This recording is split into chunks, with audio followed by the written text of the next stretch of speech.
नमस्कार दोस्तों, कैसे हैं आप सब। मैं अच्छी हूँ। उम्मीद करती हूँ कि आप सब भी बहुत अच्छे होंगे। माँ से बढ़कर कोई नहीं, माँ जैसा कोई नहीं। कितने ही वाक्य हम सुनते रहते हैं, आए दिन पढ़ते रहते हैं, पर कभी कभी बड़ा बुरा होता है माँ के साथ। इसी से संबंधित एक छोटी सी कहानी सुनाती हूँ, माँ बेटे की। लॉकडाउन के समय ये कहानी शुरू हुई, जब कोरोना फैला और सभी लोग सब कुछ छोड़कर अपने घर की ओर चल दिए। जो दूसरे शहर में बसे थे, जो कहीं बाहर थे, किसी काम से थे, सारे ही अपने घर वापस लौटने लगे। तो ये परिवार भी, माँ बेटा बहू सब वापस लौटने लगे। रास्ते में चलते चलते माँ की उम्र हो गई थी, तो वो थोड़ा पीछे रह गई और परिवार जो उनका था, बेटा बहू सब आगे निकल गए। किसी भी विषम परिस्थिति से बचने के लिए माँ ने बेटे का नंबर ले लिया था कि कभी ज़रूरत पड़ जाए, तू जा रहा है। तो उनके पास एक नंबर था, छोटे से कागज़ के टुकड़े पर लिख के उन्होंने रखा हुआ था। चलते चलते कई दिन बीत गए, कहीं खाना मिलता, कहीं लोग मदद करते, कहीं नहीं करते। किसी तरह उनका सफ़र कटता रहा। जब 2-3 दिन बीत गए, उनकी मुलाकात उनके बेटे से नहीं हुई, तो उन्होंने एक साथ चलने वाले सहयात्री से कहा कि बेटा, तुम्हारे पास तो मोबाइल है, इस नंबर पे मेरा बात करा दो, मेरे बेटे का फ़ोन है, ये नंबर है। तो उन्होंने लॉकडाउन में बहुत लोग एक दूसरे की मदद करते थे, तो उन व्यक्ति ने भी माँ जी से नंबर लिया और उनके बेटे को लगाया। कई घंटे जाने के बाद जब बेटे ने फ़ोन उठाया, तो माँ ने बड़ी आश्वास कहा, बेटा तू कहाँ है, बिछड़ गया है। मैं यहाँ 3 दिन से अकेले हूँ, चल रही हूँ, कुछ खाने को मिलता है, थक गई हूँ रे बेटा। तो बेटे ने कहा, आप कौन बोल रही हैं, मैं नहीं जानता आपको, दोबारा मेरे से बात मत कर दें। और कहकर उसने फ़ोन काट दिया। जबकि वो बेटा बहुत अच्छे से जान रहा था कि ये मेरी माँ है। कौन बेटा अपनी माँ की आवाज़ नहीं पहचानेगा। खैर, माँ को बहुत दुख हुआ। उन्होंने उसी वक्त नंबर फाड़कर फेंक दिया। चलती रहीं, धीरे धीरे अपने शहर भी वो पहुँच गई। वक्त बीतता रहा।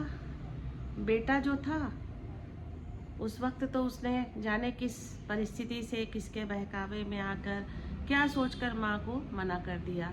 लेकिन उस दिन के बाद उसका एक पल भी चैन से नहीं बीतता। नित्य प्रति वो माँ को याद करता, ढूंढता। धीरे धीरे समय व्यतीत होता रहा और वो माँ के लिए उसकी व्याकुलता बढ़ती रही। वृद्धाश्रम जाता, जहाँ भी उसे पता चलता बुजुर्ग हैं, खोया पाया व्यक्तियों के बारे में पता चलता, तो वो वहाँ जाया करता। मंदिरों में जाता, माँ से प्रार्थना करता कि माँ, मुझे मेरी माँ से मिला दो। पर नियति का खेल है, जिस माँ को तिरस्कृत किया था, वो इतनी आसानी से मिल जाती क्या। इसी तरह दिन बीतते रहे, नवरात्र चल रही थी। मंदिरों में वो घूम रहा था, भंडारा घर से बनवाता, पैक करता, लेकर जाता और लोगों को बांटता, माता के दरबार में माथा टेकता। तो ऐसे ही एक माँ के मंदिर से वो निकला और जब उसने भंडारा बांटना शुरू किया, जो पैक करा के लाया था, तो जैसे ही एक महिला के हाथ में उसने भंडारा रखा, जो बाहर मंदिरों के बाहर लाइन से माताएं, बहुत से बुजुर्ग, बहुत से लोग बैठे रहते हैं भोजन के प्रसाद के आसरा में, तो उसने वो भंडारा उन लोगों को बांटता था। तो वह युवक जैसे ही वो भंडारा एक माँ के हाथ में रखने लगा, तो उस महिला को देखकर उसके मुंह से बेसाख्ता निकला, माँ तुम। तो माँ ने भी बेटे को पहचानने में पल भर नहीं लगाया, मगर तिरस्कार उनके आत्मसम्मान से चोट पहुंचा गया था, आत्मसम्मान को। तो उन्होंने कहा, बेटा, माँ कौन, बेटा कौन, माँ मैं तुझे नहीं जानती। कहकर उन्होंने भंडारा लिया, अपने माथे से लगाया और पास खड़ी एक गाय को खिला दिया। और वो सामने पगडंडी में चलती हुई उस युवक के, उस बेटे के आँख से ओझल हो गई। तो दोस्तों, इस कहानी से हमें समझ में आता है कि कभी भी अपने बड़ों का अपमान ना करें, उन्हें तिरस्कार ना करें। माँ एक बार चली जाएगी तो दोबारा कहाँ मिलेगी। माँ का ध्यान रखें।